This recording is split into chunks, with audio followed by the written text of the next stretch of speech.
आज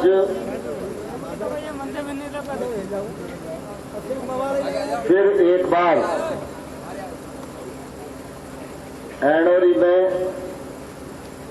चुनाव के प्रयोजन से मेरा आना हुआ है, लेकिन आया तो देर काफी हो गई। इस देर में इंतजार आप सबको करना पड़ा और मैं जानता हूं कि इंतजार में कितनी कठिनाई होती है। वो कठिनाई आपने मेरे कारण भुगती है, इसलिए मैं आप सबसे इस अवसर पर बहुत बहुत क्षमा चाहता हूं और मुझे पूरा विश्वास है कि आप इस विलंब के लिए मुझे क्षमा करेंगे। आज मुझे अगर देर हुई तो उसका कारण मैं नहीं हूं। आप सबको मालूम है, कल कांग्रेस पार्टी के नेता और पूर्व मुख्यमंत्री श्री कमलनाथ जी का इस अंचल में दौरा था और कमलनाथ जी की डबरा में सभा हुई और डबरा की सभा में उन्होंने एक अभद्र टिप्पणी करी। नवदुर्गा चल रही है, नवरात्रि में हम सब लोग शक्ति की उपासना करते हैं। शक्ति की उपासना का मतलब है मात्र शक्ति की उपासना। और हमारी संस्कृति में बेटी हो या बहन, बुआ हो या मां, सबका दर्जा मां के बराबर ही है, चाहे कोई किसी बिरादरी की हो, चाहे किसी धर्म की हो। लेकिन कमलनाथ जी ने कल भारतीय जनता पार्टी की प्रत्याशी इमरती देवी, जो दलित समाज से है, उसके बारे में घोर आपत्तिजनक टिप्पणी करी। अब आप ये तो जानते हो कि कुल मिला के बाकी सब बर्दाश्त किया जा सकता है, लेकिन किसी महिला का अपमान बर्दाश्त करना यह किसी भी प्रकार से उचित नहीं होता। और इसलिए भारतीय जनता पार्टी ने ये तय किया कि आज 10 बजे से लेकर 12 बजे तक मौन रहकर धरना देंगे और इस घटना का विरोध करेंगे। अब कांग्रेस की हालत पता नहीं क्यों दिन पर दिन खराब होती जा रही है। कांग्रेस का एक नेता बगल में महिला को बैठालकर बोले ये 100 टंच माल है, तो क्या इसे शिष्टाचार कहेंगे? एक मुख्यमंत्री एक दलित महिला के बारे में बोले ये तो अच्छा आइटम है, तो इसको क्या ठीक कहा जा सकता है? लेकिन कांग्रेस के लोग इसी प्रकार की बातें करके चुनाव की दिशा को मोड़ना चाहते हैं। आप सब भी अखबार में सुन रहे होंगे, पढ़ रहे होंगे, कोई कांग्रेस का नेता किसी भी सभा में आपको ये कहते नहीं मिलेगा कि मैंने सवा साल में ये काम किया इसलिए मुझे वोट दो। कोई कांग्रेस का नेता ये कहते नहीं मिलेगा कि 2003 से हमारी सरकार मध्य प्रदेश में थी तो हमने ये काम किया था, इसलिए हमें वोट दो। कोई ये कहता नहीं मिलेगा कि 2014 से पहले मनमोहन सिंह मुख्यमंत्री थे, केंद्र में कांग्रेस की 10 साल सरकार थी, तो 10 साल में हमने जनता के लिए ये किया। जब उपलब्धि है नहीं, कहने को कुछ है नहीं, इसीलिए तो कांग्रेस की केंद्र में यह हालत हो गई है कि कांग्रेस पार्टी का सांसद मान्यता प्राप्त विपक्ष का नेता भी नहीं बन पा रहा है। अच्छा, इनका ही नहीं, राहुल गांधी का भी बयान सुनते होंगे आप लोग। तो राहुल गांधी भी इसी प्रकार की बातें करके सिर्फ मीडिया में बने रहना चाहते हैं। नरेंद्र सिंह कुशवाहा भी आपके बीच में बोल रहे थे, वो जरा सी देर बोले लेकिन उन्होंने 50 काम गिना दिए। अगर काम है तो ही गिना सकते हो ना, और काम है ही नहीं तो गिनाओगे क्या? तो फिर वही होता है, खाली दिमाग शैतान का घर। तो जब शैतानियत मन में आती है तो अभद्र टिप्पणियां होती हैं, झूठ बोला जाता है, जनता को गुमराह करने की कोशिश की जाती है। अब कांग्रेस के लोग कह रहे हैं कि भाई हमारी सरकार गिरा दी, तो भाई गिरा किसने दी? भारतीय जनता पार्टी का इसमें क्या दोष है? पिछले बार जब चुनाव हुआ था तो भारतीय जनता पार्टी की 5 सीटें कम थी। वोट तो भारतीय जनता पार्टी को ही ज्यादा मिले थे।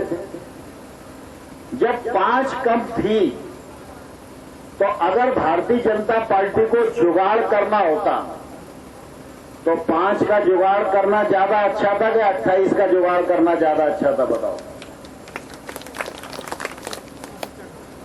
लेकिन भारतीय जनता पार्टी ने उस समय तय किया कि हमको जुगाड़ से सरकार नहीं बनाना है। क्यों? क्योंकि हम अटल बिहारी वाजपेयी की पार्टी के कार्यकर्ता हैं और अटल बिहारी वाजपेयी जी की सरकार जब लोकसभा में 1 वोट से गिरी थी, आज भी सोशल मीडिया पर उनका भाषण चलता है, तो अटल जी ने कहा था जुगाड़ से अगर बहुमत बनेगा तो मैं ऐसे बहुमत और ऐसी सरकार को चिमटे से भी छूना पसंद नहीं करूंगा।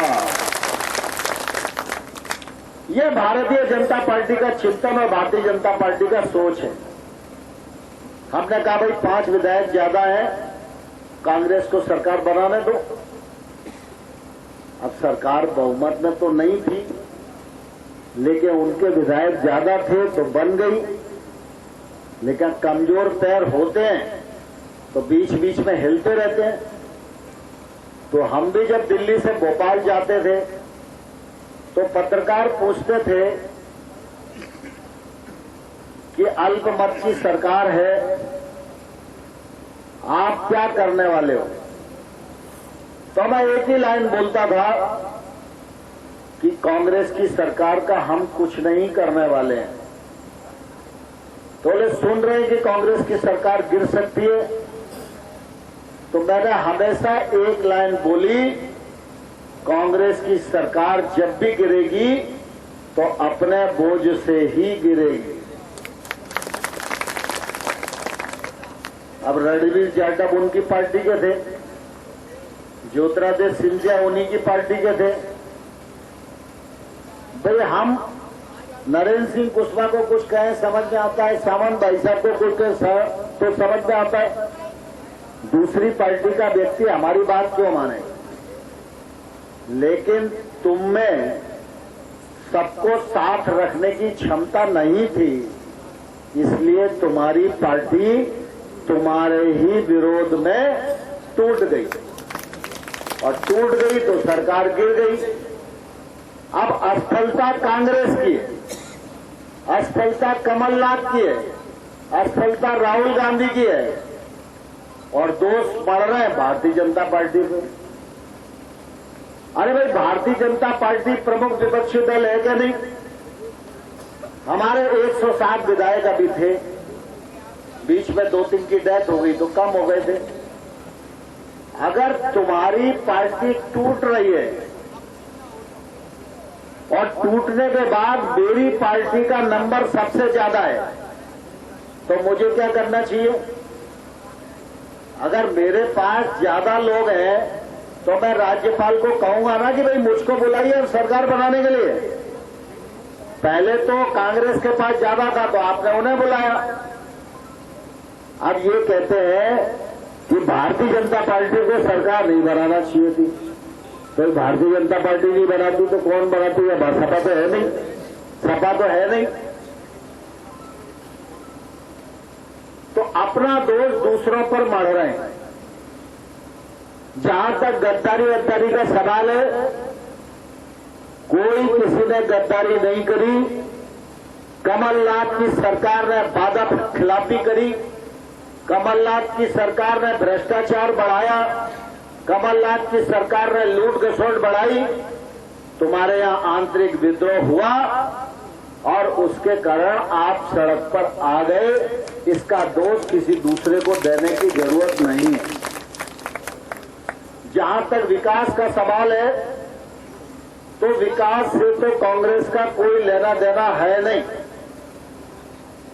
आप सब इस बात को जानते हो। मैं भी छोटी उम्र में एडोरी बहुत आया करता था। एडोरी जब आते थे तो ऐसा लगता था श्रीलंका में जा रहे हैं समुद्र लांग करके। और जब एडोरी में ऐसा लगता था तो भवनपुरा जाने में कितना कष्ट होगा, वो तो नरेंद्र कुशवाहा जी आपको बता रहे थे। 2003 के बाद भारतीय जनता पार्टी की सरकार आई, तभी सड़कें बनी क्या नहीं बनी बताओ। और मुझे इस बात का गर्व भी है कि 2003 के बाद जब सरकार भाजपा की बनी तो मुझको ग्रामीण विकास मंत्री बनने का मौका मिला। तो मैंने पूरे प्रदेश में अगर 100 सड़कें मंजूर करी तो मुरैना और भिंड में 125 सड़कें मंजूर करने का काम किया। आज भी रिकॉर्ड इस बात का साक्षी है। मुझे अफसर बोलते थे, उस समय केंद्र में हमारी सरकार नहीं रही, तो बोलते थे कि आप नॉर्म्स को शिथिल करके अपने क्षेत्र को ज्यादा सड़कें देते हैं, इससे कभी केंद्र जवाब मांगेगा तो हमारे को दिक्कत होगी। तो मैंने कहा कि कुल मिला के केंद्र जब जवाब मांगे तो आप मुझे बताना, मैं जवाब लिखकर दूंगा। लेकिन अगर मैं मंत्री हूं तो चंबल के जितने जिले हैं उनमें ज्यादा से ज्यादा ग्रामीण सड़कें देने का काम करूंगा। और आज भारतीय जनता पार्टी की सरकार केंद्र में बन गई। केंद्र में अनेक विभागों के साथ ये विभाग फिर मेरे पास आ गया। तो मुझे कहते हुए प्रसन्नता है कि पहले 1,78,000 बसाहटों को जोड़ा था सड़कों से, और अब मोदी जी ने दूसरे कार्यकाल में 1,25,000 किलोमीटर सड़क और मंजूर कर दी है, जिस पर 80,000 करोड़ रुपए का व्यय आएगा। हर विकास खंड में 30-30, 40-40 किलोमीटर नई सड़कें अब आने वाली हैं। उसके डीपीआर मध्य प्रदेश सरकार बनाकर हमारे यहां सबमिट करने वाली है। पीने के पानी की समस्या, गांव-गांव में है। अब गांव में पीने के पानी का साधन नहीं है, इसलिए लोग हैंडपंप मांगते हैं। लेकिन हैंडपंप का भी जो पानी है वो आम आदमी के लिए पीने की दृष्टि से पूरी तरह योग्य पानी नहीं है। लेकिन है नहीं तो पीना ही पड़ता है। और अपने यहां की तो राजनीति हैंडपंप पे टिकी हुई है। विधायक अगर हैंडपंप लगवाता है तो अच्छा विधायक है, हैंडपंप नहीं लगवा पाता तो अच्छा विधायक नहीं है। ये भी एक मापदंड है कि नहीं है, बताओ। लेकिन हैंडपंप अस्थायी निदान है। आजादी के 73 साल बाद नरेंद्र मोदी ऐसे प्रधानमंत्री हैं जिन्होंने जल जीवन मिशन बनाया और पहले चरण में ही 15,000 करोड़ रुपए का प्रावधान किया। उसमें से 3,000 करोड़ रुपया मध्य प्रदेश का हिस्सा मध्य प्रदेश को भेज दिया गया है।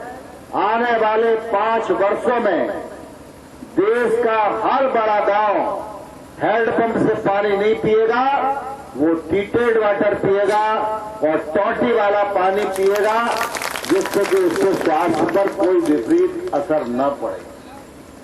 ये योजना भी जैसे ग्रामीण सड़क प्रधानमंत्री वाली, उससे गांव-गांव में रोड का साधन बन गया, वैसे ही आने वाले 5 सालों में पीने के पानी का साधन भी जल जीवन मिशन के माध्यम से बनने वाला है। जब शिवराज सिंह चौहान पहले मुख्यमंत्री थे तो गांव का विकास, गरीब का कल्याण और किसान की माली हालत सुधारना, इन तीनों के लिए शिवराज सिंह चौहान की सरकार ने काम किया। गरीब के कल्याण की दृष्टि से अगर आप देखेंगे, कौन मुख्यमंत्री सोचता है गरीब की बेटी के हाथ पीले हो जाएं? लेकिन शिवराज सिंह चौहान और भारतीय जनता पार्टी ने सोचा। कोई मुख्यमंत्री ये कैसे सोच सकता है कि मैं अपने माता पिता को तीर्थ यात्रा करा दूं, लेकिन इस प्रदेश में तमाम सारे ऐसे बुजुर्ग हैं जिनके परिवार की माली हालत ऐसी नहीं है कि वो चारों धाम का दर्शन कर पाए। तो प्रदेश के तमाम सारे बुजुर्गों को अपने पिता के समान अधिकार देने वाले मुख्यमंत्री तीर्थ दर्शन योजना के माध्यम से श्रवण कुमार की भूमिका निभाने वाले मुख्यमंत्री शिवराज सिंह भारतीय जनता पार्टी के कार्यकर्ता हैं। किसान को 0% ब्याज पर कर्ज, गेहूं और धान पर बोनस देने का काम भी अगर हुआ तो भारतीय जनता पार्टी और शिवराज सिंह चौहान की सरकार ने किया। आज देश में नरेंद्र मोदी प्रधानमंत्री हैं तो मैंने आपको बताया कि 1.25 लाख किलोमीटर सड़क गांव में नई बनेगी। दूसरे कार्यकाल की पहली मंत्रिपरिषद की बैठक में उन्होंने ये निर्णय किया। किसान समृद्ध हो सके, इसके लिए समर्थन मूल्य पर खरीदी तो पहले भी होती थी, लेकिन समर्थन मूल्य पर हर साल मूल्य जब घोषित होता था तो 2 रुपए और 5 रुपए की बढ़ोतरी होती थी। प्रधानमंत्री नरेंद्र मोदी ने तय किया कि किसान का खर्चा जितना उत्पादन में आता है, देश भर के राज्यों से मंगाओ, 1 कुंटल गेहूं पैदा करने में किसान का कितना खर्चा आता है और इस खर्चे को जोड़ो और इस खर्चे में 50% मुनाफा जोड़ो और फिर एमएसपी घोषित करो। आप देखते होंगे मेरा विभाग रबी और खरीफ की एमएसपी घोषित करता है। अभी रबी की एमएसपी घोषित हुई है, गेहूं पर 106% की वृद्धि हुई है। यह पहले कभी नहीं होता था। आज बेवड़ी एमएसपी हर साल हो रही है और किसानों को उसका फायदा मिल रहा है। गांव के क्षेत्र में खेती में कभी निजी निवेश नहीं आया। कोरोना के संकट में आत्मनिर्भर पैकेज के अंतर्गत 1 लाख करोड़ रुपए का पैकेज नरेंद्र मोदी ने देश के किसानों को देने का काम किया है।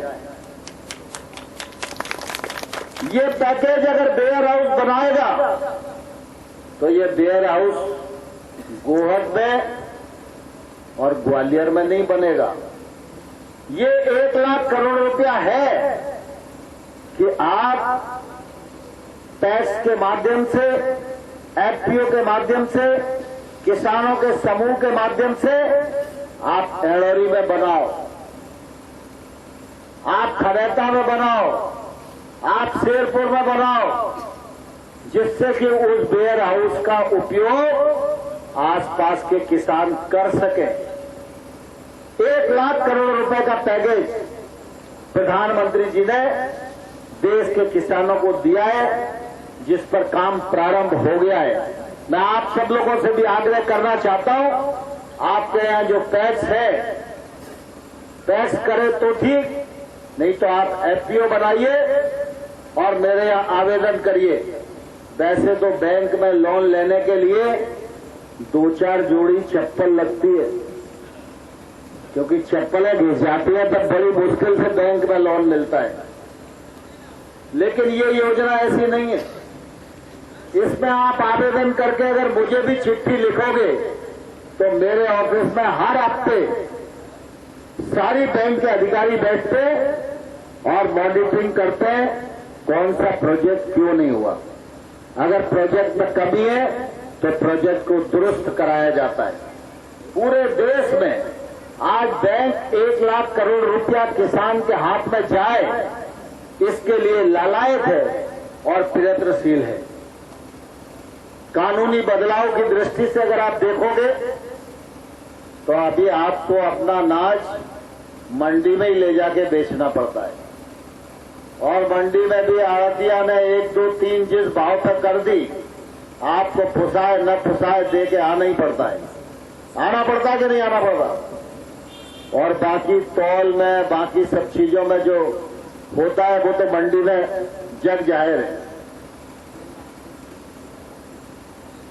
देश में कोई भी आदमी, जैसे कोई ये मास्क बना रहा है, तो ये मास्क बनाने वाला व्यक्ति खुद तय करता है कि मास्क किसे बेचेगा और कितने पैसे में बेचेगा और कहां बेचेगा।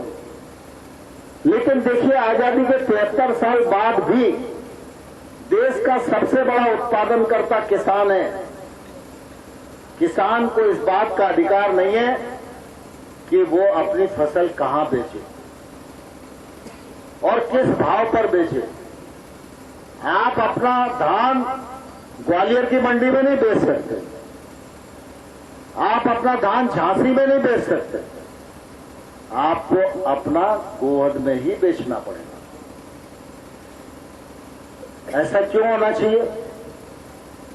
जब सारे व्यापारी खुले में व्यापार कर रहे हैं तो किसान को यह अधिकार क्यों नहीं होना चाहिए कि अगर आज कलकत्ता की मंडी में धान का भाव ऊंचा है तो मैं एड़ोरी में बैठकर ही अपना धान कलकत्ता की मंडी में बेच पाऊं।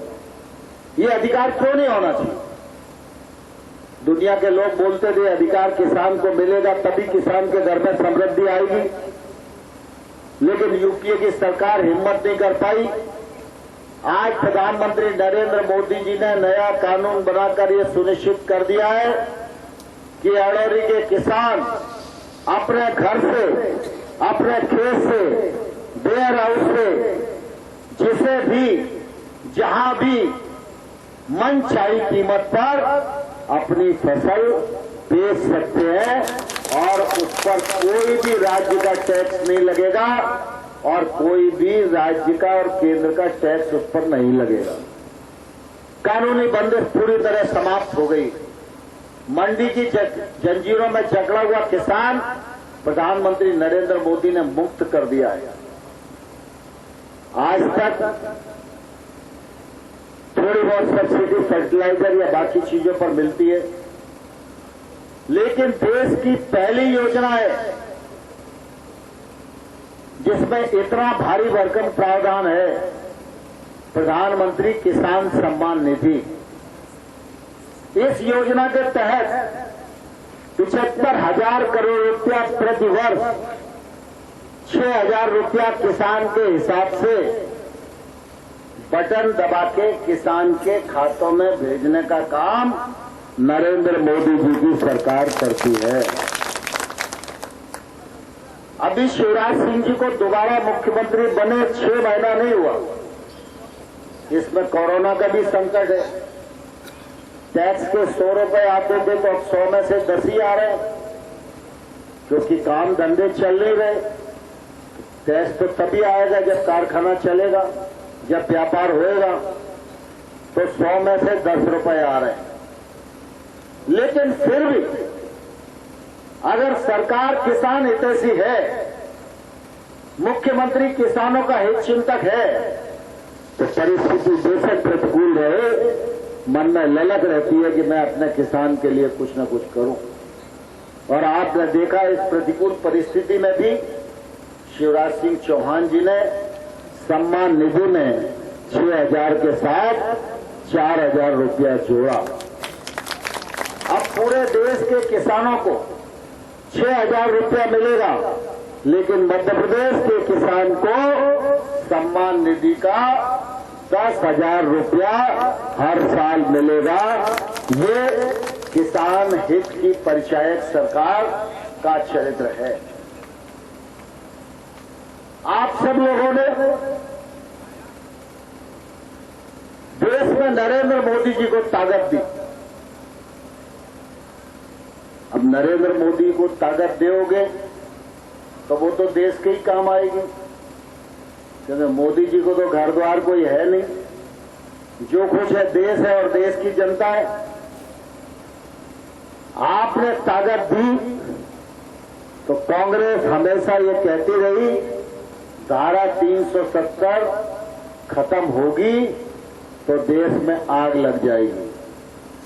लेकिन आपकी ताकत का कमाल देखो, आपने मोदी को ताकत दी, मोदी जी ने झटके में धारा 370 खत्म कर दी, न आग लगी और न झंझट हुआ और धारा 370 समाप्त हो गई। इसी प्रकार से क्या हम कभी सोच सकते थे कि गोवा जैसे इलाके में सैनिक स्कूल बन जाएगा? एक राज्य में बड़ी मुश्किल से एक सैनिक स्कूल खुलता है। हम सब मुरैना भिंड के लोग हैं, हमारे हर घर का आदमी एक मिलिट्री बीएसएफ सीआईएसएफ में काम करता है, लेकिन हमारा लड़का नौकरी में जाता है तो सिपाही बनता था। लोग कहते थे इस एरिया के लोगों को भी अफसर बनना चाहिए मिलिट्री में। नरेंद्र सिंह कुशवाहा जी यहां बैठे हैं, हम लोग भिंड में गए थे। उस दिन भिंड से इटावा नई रेलगाड़ी शुरू हुई थी। उस दिन इन लोगों ने कहा था कि सैनिक स्कूल बनना चाहिए। मैंने भी कहा बनना चाहिए, तो मुख्यमंत्री ने भी कहा कि बनना चाहिए, लेकिन अब बने कैसे? वो एक संकट था। सैनिक स्कूल बनाना केंद्र सरकार का काम है, इसलिए तब से लेकर लगातार प्रयास चल रहा था। मैं धन्यवाद देना चाहूंगा मुख्यमंत्री जी को कि उन्होंने मालनपुर में हमको जमीन दे दी, और मैं धन्यवाद देना चाहूंगा आपके माध्यम से प्रधानमंत्री जी को और रक्षा मंत्री राजनाथ सिंह जी को, जिन्होंने 100 करोड़ रुपया सैनिक स्कूल बनाने के लिए मंजूर कर दिया। आचार संहिता के बाद शिलान्यास होगा। सैनिक स्कूल बन जाएगा, हमारे बच्चे भी उसमें पढ़ेंगे, तो पढ़कर निकलकर अगर एग्जाम देंगे तो वो सिपाही नहीं बनेंगे, सीधा सेकंड लेफ्टिनेंट बनेंगे और उसके बाद उनका कर्नल और जनरल तक प्रमोशन जाएगा। ये आपके क्षेत्र के लिए बड़ी उपलब्धि है। सामंत सिंह भाई साहब राम मंदिर की बात कर रहे थे। हम सबने गांव-गांव में ईंटों का पूजन किया, ईंटें अयोध्या जी गई, लाठी चली, गोली चली, साधु संत मारे गए, कार सेवक मारे गए, लेकिन तब तक ताकत भारतीय जनता पार्टी के हाथ में नहीं थी। ऊपर कांग्रेस थी, नीचे सपा थी। लेकिन जैसे ही आपने मोदी को ताकत दी और उत्तर प्रदेश में जनता ने योगी को ताकत दी, दोनों ताकतें मिली तो फटाक से अयोध्या जी में राम मंदिर का शिलान्यास हो गया। आने वाले कल में मध्य प्रदेश का विकास हो, देश का विकास हो, गरीबी दूर हो, किसान खुशहाल हो, खेती फायदेमंद हो, यह सब करना है। तो ये सब करने के लिए राज्य में भारतीय जनता पार्टी की सरकार होना बहुत जरूरी है। और अगर राज्य में भारतीय जनता पार्टी की सरकार आपको रखना है तो फिर गोवध विधानसभा क्षेत्र से रणबीर जाटव को चाहो तो भी, नहीं चाहो तो भी प्रदेश के विकास के लिए जिताना जरूरी है।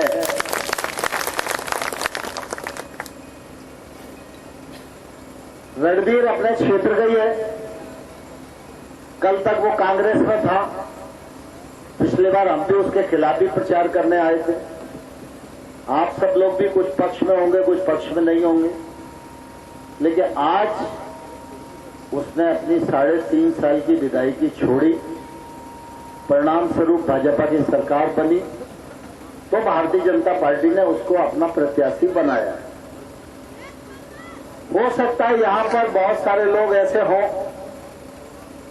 जिनको रणबीर बहुत अच्छा लगता हो, बहुत सारे ऐसे भी होंगे जिनको कम अच्छा लगता होगा,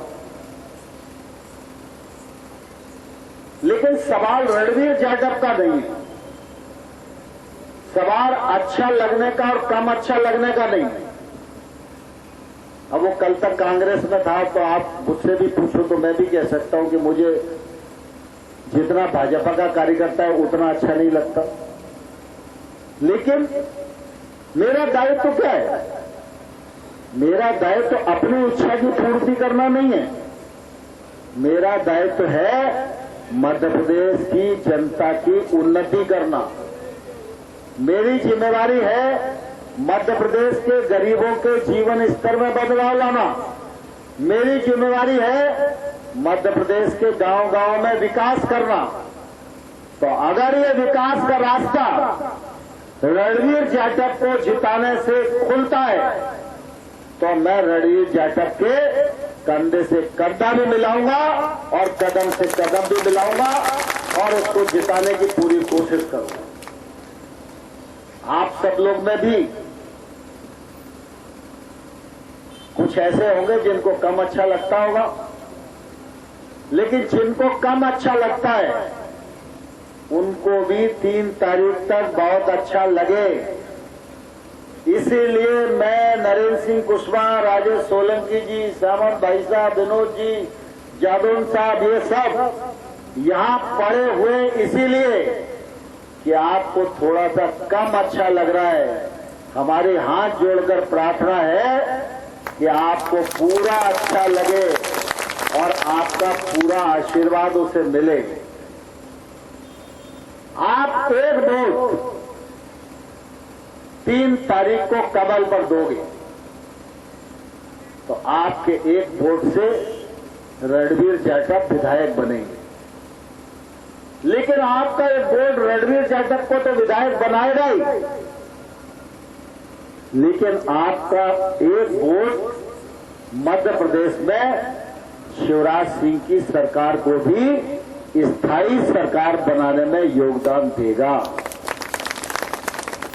आपका एक वोट रणवीर जाटव को तो जिताएगा, लेकिन आपका वो एक वोट नरेंद्र सिंह तोमर की भी ताकत बढ़ाने के काम आएगा।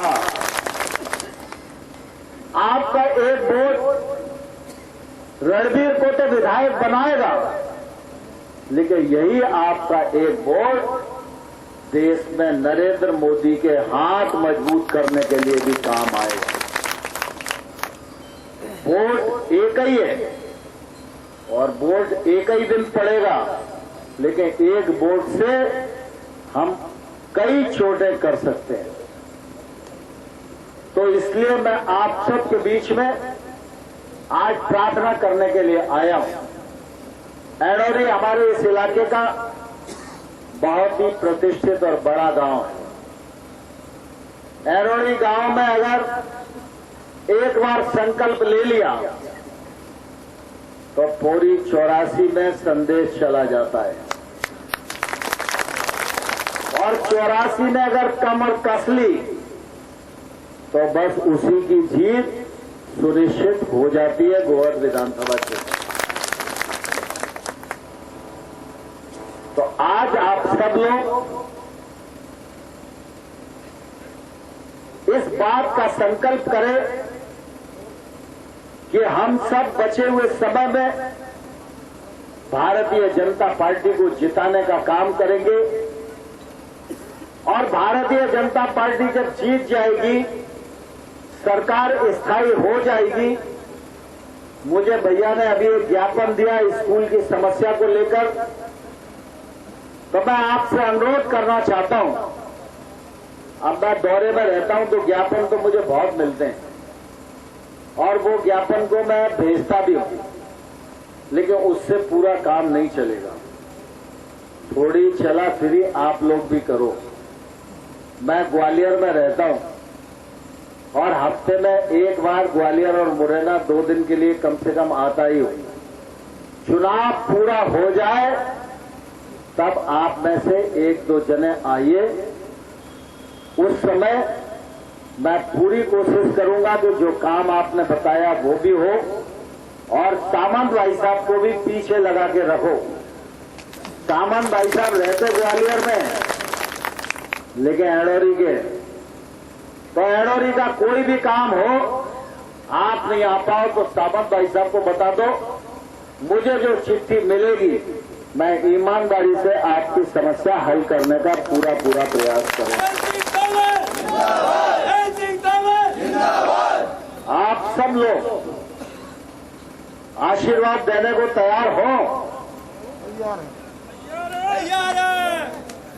सब लोग तैयार हैं?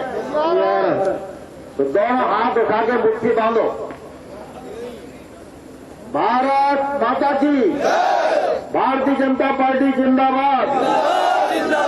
गांव-गांव जाएंगे, घर-घर जाएंगे, कमल का फूल खिलाएंगे, भाजपा को जिताएंगे, नरेंद्र मोदी के हाथ मजबूत करेंगे, शिवराज सिंह की सरकार को स्थायी बनाएंगे। भारत माता की, भारत माता की।